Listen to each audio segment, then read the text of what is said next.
Before we get into the post-game analysis of Juventus versus Ferencvaros, I would like to give a mention to Diego Maradona.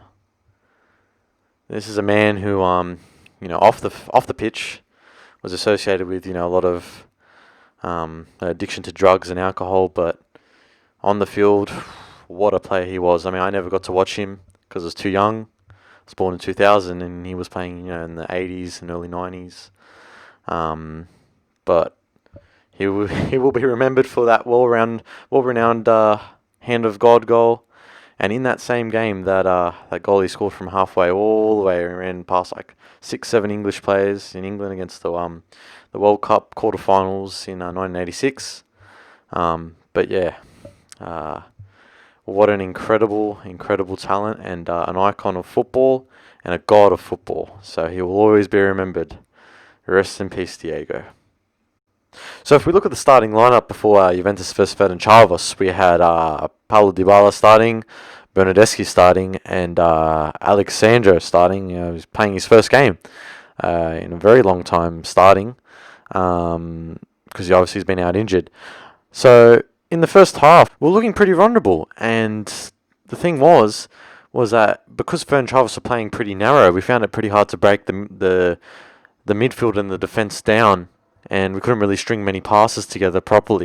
And that was clearly due to the fact that our midfield didn't really offer any sort of creative passes to Ronaldo, Dybala, Bentancur namely.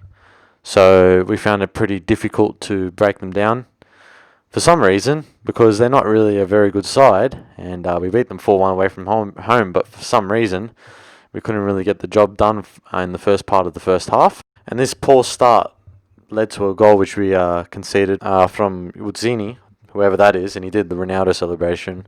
So that was pretty interesting. But we looked pretty vulnerable in the first half. Weren't really stringing passes together very well.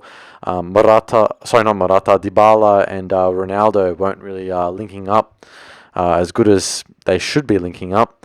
But as we know, Dybala hasn't been playing very well in the last few games since he's been back from injury. So I guess Pirlo left Morata on the bench to rest. Luckily, in the 35th minute of the first half, the second portion of the first half, we had Ronaldo get us back. The man, Ronaldo get us back with took his right foot in from the other defender. Perfect left foot shot, rocket shot, straight into the bottom right corner. Nothing for the Ferencvaros keeper to do about that. So, I mean, overall in the first half performance wasn't really that fantastic. We just had Ronaldo, individual performance from Ronaldo, amazing individual shot from Ronaldo to get us level, which was very, very good. Lucky we have him. But we shouldn't be relying on him. Anyways, beside the point. So we get into the second half now, and we started to look a little bit more better in the second half. We started to string more passes together and actually get the ball up and actually get some shots on target. We had Bernardeschi who hit the post from like a half volley. And we also had, I think it was a shot from Bentancur, a volley from Bentancur. That's right, they hit the goalkeeper, and the goalkeeper touched it over the bar. And then we also had a shot from Morata who came on the 62nd minute, but that hit the post on the left-hand side when he shot towards goal, towards the keeper, not a cross goal. But it was only until the 90th minute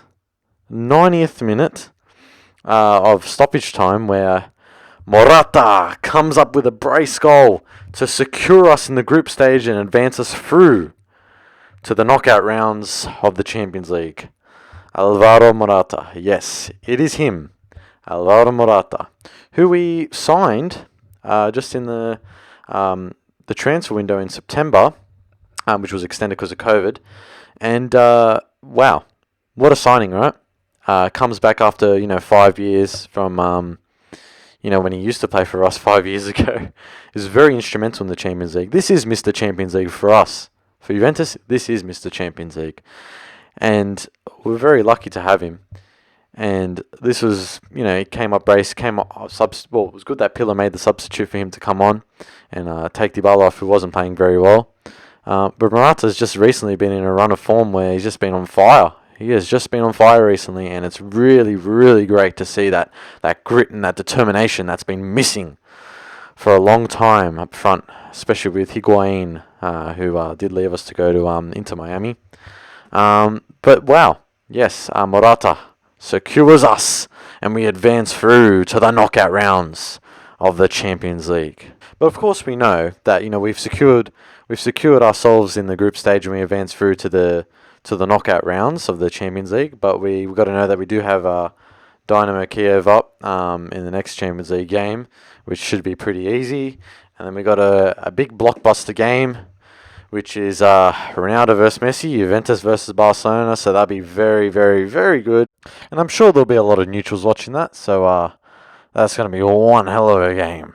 But other than that, please like and subscribe to Bianconetti FC. I know I have this video being posted now compared to being posted much earlier because the game was played the other day. But obviously, life gets in the way, so it is what it is. But yeah, other than that, Forza Juve!